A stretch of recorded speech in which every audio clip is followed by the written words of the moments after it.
when something is transmitted massively from so many people, it becomes impossible that all the narrators have met to invent a lie. That is true. That is the understanding of mass transmission. You see, this people is a, when people speak about mutawatir, something is mutawatir. What they are, this topic, this discussion is a discussion of epistemology. Okay. Epistemology, people. Epistemological issues. You thought Mufti doesn't know these things. I'm just kidding. Right, so epistemology, you might ask, what is epistemology? Some of you might think, does Mufti just say these things to try and look intelligent?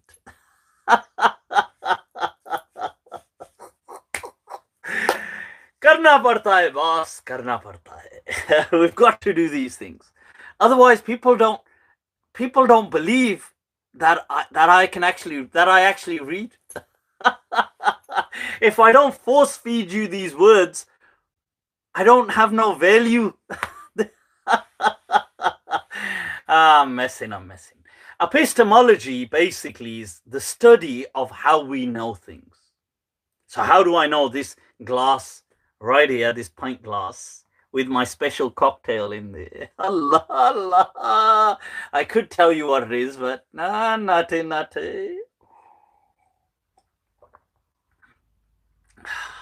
Allah. So this, how do I know this is there? Because I see it, because of sensation, because of perception, because of intuition, because of learning things. All the ways, all the possible methods by which one can know something, the study of that is called epistemology. Okay. Now, when we are discussing tawatur, the point is, it is really an issue of epistemology. That somebody is saying that, look, the Prophet said this, and the other person is asking, but how do you truly know 100% that he said it? So people have come up with a concept of, this is the issue, but when you're discussing hadith, is there such thing as mutawatir? Now you tell me, just be honest, how many people must it take for something for you to not even entertain 1% doubt? That's a personal question, but it's a very relevant and real question. That if I said to you that, oh, I heard some news, I heard something has happened, how many people must tell you that? What must the avenues be? Even you can't verify it. You can't actually, like, imagine somebody said, oh, Donald Trump had an accident. Donald Trump's had a severe accident, let's say. And, he's in critical. How many people must tell you that for that, or must be talking about that for it, without it be enough? Worldwide, 3 people. You're having a laugh, mate. 3 people. So would 5 people even be enough? So exactly, so you tell me this issue of epistemology, for us to believe with certainty that there isn't even a 1% doubt that the Prophet said this. Is there ever such a hadith? Is there ever? And the answer is no, there isn't. And this isn't something I'm saying. Many scholars before me, great scholars of hadith, Ibn Hibban denied this, Al-Hazmi denied this. They said, look, they said it as it was.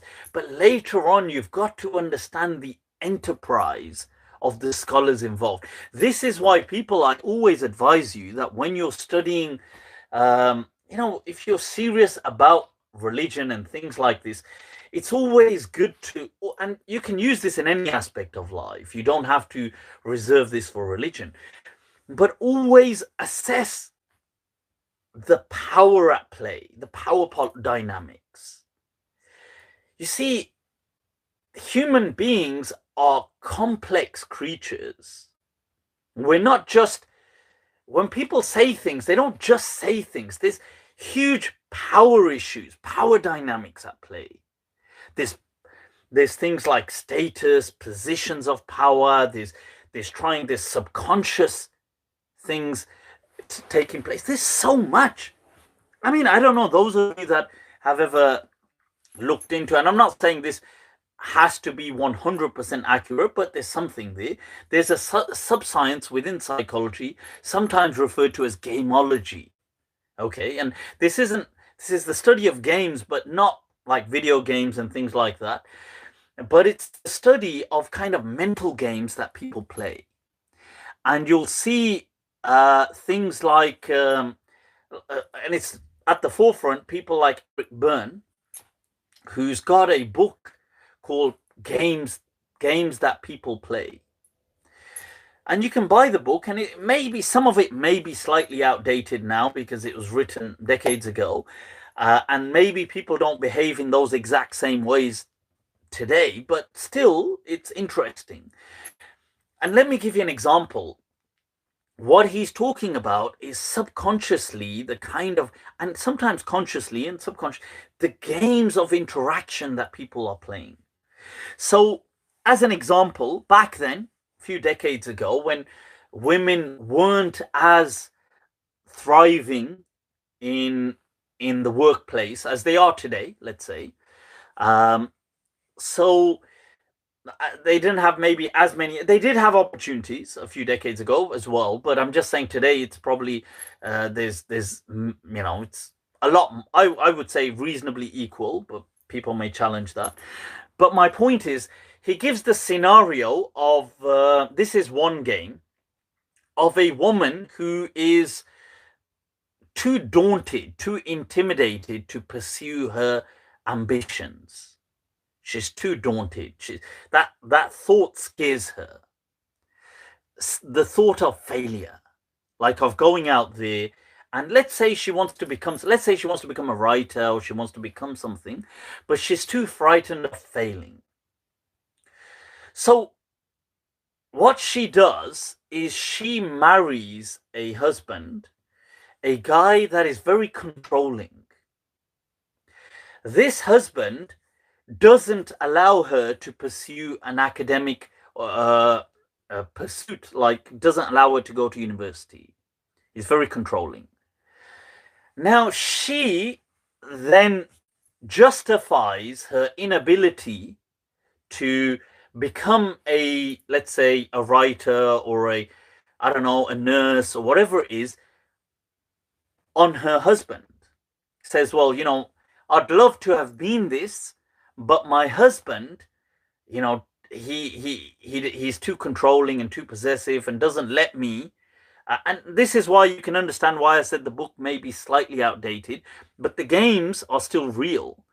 Now, she may blame him for withholding her ambition, but really she chose a person like that was very controlling on purpose to kind of fulfill that game.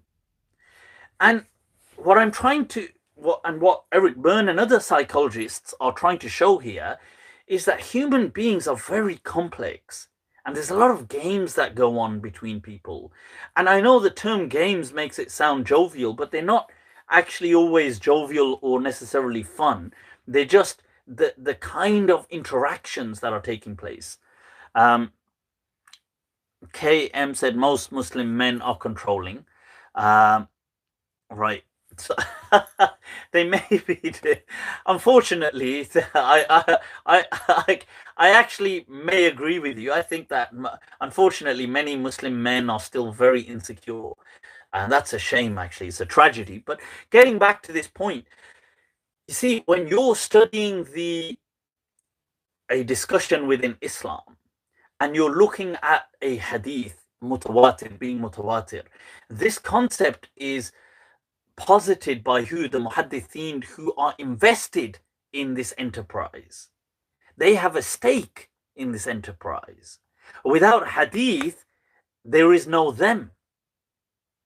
They derive power from this enterprise. I'm not, obviously, I agree with hadith. I'm not somebody that derides hadith or, is against hadith. These books behind me that you can see are mainly, especially this whole section, is all hadith. And I've studied hadith, but I'm trying to say, let's also be real when we're analyzing these things, that there is a huge element of power at stake. And people don't like it when they're being questioned, like scholars, when they have rulings. They don't like being theologians. They don't like being questioned, their power. So they come up with these theories that, oh, this is mutawatir. And you think, well, is it? And they think, well, now that I've said it's mutawatir, you can't even question it. And you think, well, why can't I question it? No, you can't question it. It's mutawatir. It's mass transmitted. And you're like, well, but it isn't. And you're like, no, it is. To deny mutawatir is to deny that which is known by necessity. And to deny that which is known by necessity makes you a kafir. So you think, well, slightly more than I bargained for. I just had a question on hadith, but I've I set off with a question of hadith and it looks like I've walked off Islam. Right? So I think I'll just kind of hold my horses and just let this be. But these tools, and you'll see the scholars do the same thing with the concept of ijma, consensus, a very kind of bogeyman concept that they've come up with. They yield it, around everywhere to just hurl, a kind of, it's an intimidation tactic, that's all.